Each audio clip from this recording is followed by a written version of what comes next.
Hi everyone, welcoming to the channel KN academy. और आज की इस वीडियो में हम बात करेंगे आईबीएम के हायरिंग प्रोसेस के बारे में, जो कि मैं डिस्कस करने वाला हूं specially for associate system engineer. So basically इसमें आपका प्रोसेस क्या होने वाला है, एग्जैक्ट प्रोसेस के बारे में हम बात करेंगे। तो जनरली आपको पता होगा कि आईबीएम की करंटली मास हायरिंग अनाउंस हो चुकी है, that is for associate system engineer 2024 batch. तो इसके फुल प्रोसेस के बारे में हम बात करेंगे और क्या आपका एग्जाम पैटर्न होने वाला है और किस तरीके से आपको एग्जाम को क्लियर करना है उसके बारे में हम बात करेंगे। तो सबसे पहले हम मूव करते हैं, आपका जो जॉब टाइटल होने वाला है that is associate system engineer. इसमें आपको जो पैकेज प्रोवाइड किया जाता है वो है 4.5। Okay, so as associate system engineer आप अप्लाई करने वाले हैं। और सबसे पहले मैं बात करूंगा इनके सिलेक्शन प्रोसेस के बारे में। सो सिलेक्शन प्रोसेस में आपको डिफरेंट डिफरेंट राउंड्स देखने को मिलेंगे। और गाइस सारे राउंड से आपके एलिमिनेशन राउंड है। सबसे पहले आपका रजिस्ट्रेशन होगा। रजिस्ट्रेशन के बाद अगर आप शॉर्टलिस्टेड हो जाते हैं तो आपका एक कोडिंग असेसमेंट होने वाला है। कोडिंग असेसमेंट अगर आपने क्लियर कर लिया देन आपका इंग्लिश टेस्ट होने वाला है। इंग्लिश टेस्ट के बाद आपका यहाँ पे ग्रुप डिस्कशन होगा, दैट इज जीडी। जीडी के बाद आपका यहाँ पे टेक्निकल राउंड होने वाला है, दैट इज टेक्निकल इंटरव्यू। उसके बाद आपका एचआर इंटरव्यू होगा। अब देखो, टेक्निकल प्लस एचआर आपका एक राउंड में ही कन्वर्ट हो सकता है, क्योंकि टेक्निकल प्लस एचआर कभी कभी क्या होता है एक बार ही कंडक्ट हो जाता है, जिसमें टेक्निकल के क्वेश्चंस भी पूछ लेते हैं, एचआर भी रहता है तो एचआर भी अपने क्वेश्चंस पूछ लेता है। इस तरीके से आपके नंबर ऑफ राउंड्स होने वाले हैं। और गाइस याद रखना है, सारे जो राउंड हैं गाइस वो आपके एलिमिनेशन राउंड है। सपोज एक राउंड आपने क्लियर नहीं कर पाया, ओके, देन आप सेकंड राउंड में नहीं बैठ पाएंगे। ओके, ये चीज आपको ध्यान रखना है कि सारे राउंड्स आपके क्लियर होना चाहिए। लाइक कोडिंग असेसमेंट अगर आपका क्लियर नहीं हो पा रहा है देन इंग्लिश टेस्ट में नहीं बैठ पाएंगे। अगर आपका इंग्लिश टेस्ट क्लियर नहीं हो पाया देन आप ग्रुप डिस्कशन में नहीं बैठ पाएंगे। अगर आपका ग्रुप डिस्कशन क्लियर नहीं हो पाया देन आप टेक्निकल में नहीं जा पाएंगे। ओके, चीजें आपको ध्यान रखना है। अब हम वन बाई वन करके डिस्कस करने वाले हैं। देखो, रजिस्ट्रेशन प्रोसेस के बारे में तो वीडियो में हम बात कर चुके हैं, जो हायरिंग वाली वीडियो थी उसमें। अब मैं कोडिंग असेसमेंट के बारे में बात करूंगा, डेट इज आपका जो आपका होने वाला है first round of assessment. Okay, so इसमें आपके दो कोडिंग क्वेश्चंस होंगे गाइस। इसमें आपकी चीज बता दूं, ये आपका मास एलिमिनेशन राउंड होता है। इसमें काफी सारे स्टूडेंट्स एलिमिनेट हो जाते हैं। चीजों को आपको ध्यान में रखना है। जो आपका ड्यूरेशन होता है इसका 45 मिनट का होता है। सो गाइस जनरली जो आईबीएम का पूरा पैटर्न है ना, जो सिलेक्शन प्रोसेस मैंने आपको दिखाया है वो जनरली लास्ट ईयर का है। और इस बार भी जो अभी स्टूडेंट्स का हुआ था उनको भी यही पूछा गया था, इसी टाइप का पैटर्न पूरा देखने को मिला था, पूरा प्रोसेस देखने को मिला था। अगर आपको थोड़ा से डिफरेंट पैटर्न या प्रोसेस देखने को मिलता है, एक आध दो राउंड इधर उधर होते हैं, तो आप डेफिनेटली कमेंट बॉक्स में अपडेट कर सकते हैं और मैं उसको रेगुलरली अपडेट भी करता रहूंगा। ओके, सो यहाँ पे आपका जो लेवल होने वाला है coding assessment, that is medium level, that is not that much hard. So आपका बेसिकली यहाँ पे मीडियम लेवल के क्वेश्चंस पूछे जाएंगे और आपको सारे टेस्ट केसेस यहाँ पे पास करना होंगे। सो जैसे दो कोडिंग क्वेश्चंस आपसे पूछे जाते हैं तो ट्राई करना कि दोनों के दोनों कोडिंग क्वेश्चंस आपके यहाँ पे सॉल्व हो जाएं, ताकि आगे जो आपके राउंड्स है उसमें आपको शॉर्टलिस्टिंग होने में काफी वहाँ पे अच्छे पॉइंट्स मिल जाएं। ओके, सो बेसिकली अगर मैं बात करूँ कौन से टॉपिक से आपके क्वेश्चंस पूछे जा सकते हैं, that is from array, string, matrix, sorting and stack. So basically आपके जो मीडियम लेवल के क्वेश्चन है उसके लिए आप इन्हीं सारे टॉपिक्स को अच्छे से कवर कर लेना है। सो बेसिक लेवल का जो डीएस है, बेसिक टू मीडियम डीएस आप यहाँ पे प्रिपेयर कर सकते हैं फॉर कोडिंग असेसमेंट।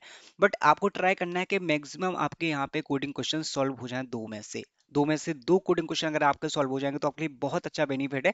लाइक यहाँ पे बेसिकली जो पैटर्न है उसमें दो कोडिंग क्वेश्चंस आपके पूछ जाएंगे। ओके, नेक्स्ट असेसमेंट के बारे में हम बात करने वाले हैं, that is English test. Okay, ये आपका इंग्लिश टेस्ट होने वाला है। अब इंग्लिश टेस्ट का मैं यहाँ पे क्या बताऊं। सो इंग्लिश टेस्ट का जो होता है वो थोड़ा सा यहाँ पे डिफरेंट क्राइटेरिया होता है। इसमें डिफरेंट क्राइटेरिया क्या है, नंबर ऑफ क्वेश्चंस क्या होते हैं, इसमें मल्टीपल नंबर ऑफ क्वेश्चंस होते हैं। इसमें आपको क्वेश्चंस काफी ज्यादा देखने को मिलते हैं। बट यहाँ पे जो उनका शॉर्टलिस्टिंग का क्राइटेरिया होता है ना, कि कौन से बेसिस पे वो आगे आने वाले राउंड्स को लाइक यहाँ पे आपको शॉर्टलिस्ट करेंगे। इसमें मल्टीपल आपके क्वेश्चंस होते हैं और ड्यूरेशन आपका होता है 15 मिनट में। सो गाइस यहाँ पे आपको क्या करना होता है, 15 मिनट में ज्यादा से ज्यादा क्वेश्चंस को सॉल्व करना होता है। सो जितने ज्यादा आंसर्स आप यहाँ पे कर पाएंगे, जितने ज्यादा क्वेश्चंस को आप सॉल्व कर पाएंगे, उन उन क्वेश्चंस के बेसिस पे पूरा एनालिसिस होगा। उनके एनालिसिस के बेसिस पे आपका फर्दर शॉर्टलिस्टिंग होने वाला है। ओके, फर्दर आपका एवेल्यूएशन प्रोसेस होने वाला है। सो बेसिकली इसमें क्या है, नंबर ऑफ क्वेश्चंस मल्टीपल होंगे और 15 मिनट में आपको गाइस काफी सारे क्वेश्चंस यहाँ पे सॉल्व करना पड़ेंगे। इसलिए मैंने यहाँ पे नोट किया था, try to solve maximum questions. तो यहाँ पे आपको 15 मिनट में ज्यादा से ज्यादा क्वेश्चंस को सॉल्व करना है। ओके, अब मैं बात करूंगा और नेक्स्ट राउंड के बारे में, डेट इज ग्रुप डिस्कशन, जो आपका यहाँ पे जो फाइनल जो असेसमेंट वाला होता है इसका आपका लाइक बेसिकली ग्रुप डिस्कशन होता है। इंटरव्यू इंटरव्यू से पहले का आपका फाइनल राउंड होता है, that is group discussion. So basically देखो, ग्रुप डिस्कशन के लिए तो हम पहले से कुछ प्रिपेयर नहीं कर सकते ज़्यादा कि कौन सी टॉपिक को आपको यहाँ पे पढ़ना चाहिए, कौन सी टॉपिक को नहीं पढ़ना चाहिए। डेट इज लाइक आपका क्या होता है वहाँ पे इंस्टेंटली ही होता है। तो जो यहाँ पे की पॉइंट्स मैंने नोट करके रखे हैं, उन की पॉइंट्स को आपको फॉलो करना है। कैसे फॉलो करना है? सबसे पहले तो communication skills. Okay, so communication skills, ऐसा नहीं है कि आपको इंग्लिश बहुत अच्छी ऐसे आती है तो गाइस इसका कोई मैटर नहीं करता है। सपोज अगर आपको इंग्लिश भी बहुत अच्छी ऐसे आती है बट आप प्रॉपर कम्युनिकेट ही नहीं कर पाए तो वहां पे इंग्लिश का कोई मैटर नहीं होता है। यस, आई एग्री कि इंग्लिश आपको आना चाहिए, इंग्लिश फ्लुएंसी भी आपकी काफी अच्छी होना चाहिए। Make eye contact, presence of mind और लिसनिंग, इनके ऊपर हम अच्छे से डिस्कस करने वाले हैं। सो कम्युनिकेशन का मतलब क्या है? कम्युनिकेशन क्या मतलब कि जैसे मैं हूं और आप हैं, आप हम लोग ऐसे कम्युनिकेट कर रहे हैं, राइट? ऐसा वन टू वन हमारा डिस्कशन चल रहा है और आप जैसे इंग्लिश आपकी बहुत अच्छी है, आपके आपके वर्ड्स बहुत अच्छे निकल रहे हैं इंग्लिश में, बट आप प्रॉपर कम्युनिकेट ही नहीं कर पा रहे हैं मेरे से, राइट? कि आपको क्या बात करना है, किस तरीके से आपको टॉपिक्स में टॉपिक्स निकालना है, तो वो होता है कम्युनिकेशन। और किस तरीके से आप अपना पॉइंट्स रख रहे हैं वो आपको यहाँ पे करना होता है, राइट? क्योंकि यहाँ पे टीम्स होती हैं, एक टीम में आपको रख दिया जाएगा जो आपका जैसे 3 to 4 मेंबर है। अच्छा, वर्चुअली अगर आपका ग्रुप डिस्कशन होता है तो भी यहाँ पे वर्चुअली मीटिंग कंडक्ट की जाती है जिसमें आपके यहाँ पे 5 to 6 मैक्सिमम मेंबर्स होते हैं। उसमें क्या होता है, एक टॉपिक आपको दिया जाता है, उस टॉपिक की बेसिस पे क्या होता है, यहाँ से स्टार्टिंग होता है। पहले एक बंदा बोलेगा, वो एक बंदे से स्टार्ट होगा।